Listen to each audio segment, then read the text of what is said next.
Good morning and thank you so much for joining us for this June 6th edition of WEX Wakeup. I'm Natasha Sweet.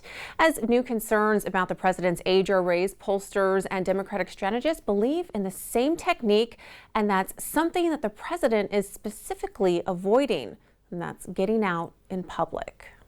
And I've been told I'm too old. Whether young or old, I've always known what endures. A slew of polls conducted this spring show a majority of voters believe Biden is physically and mentally incapable of effectively governing. At the age of 81 years old, he's the oldest person to hold office as president. When you go to the grocery store, you see what Biden's policies have done to inflation. When you fill your car up, you see what Biden's policies with energy have done.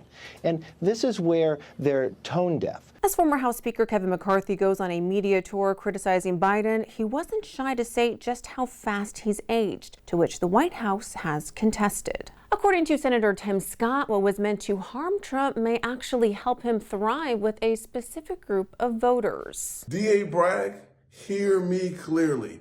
You cannot silence the American people. You cannot stop us from voting for change. Joe Biden's injustice, Joe Biden's two-tier injustice system, weaponizing the justice system of the United States of America. Scott says black voters in particular who are simply fed up with the justice system will be more attracted to Trump after what he went through in New York. I am the political prisoner of a failing nation, but I will soon be free on November 5th.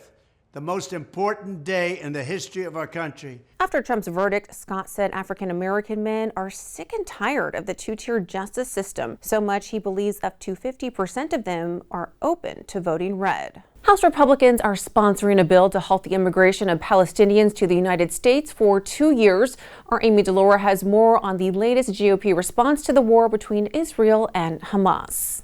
There have been reports of talks in the Biden administration to take in Palestinian refugees. In response, Representative Matt Gaetz introduced the Guarding American Zones Against Palestinian Immigration, or Gaza Act, to halt immigration from Palestine. Mr. Speaker, I rise to alert the House and the country to the latest boondoggle in foreign policy executed by President Biden. Gaetz said in a statement, if Palestinian refugees are too dangerous for our allies in the region, they are certainly too dangerous for the United States.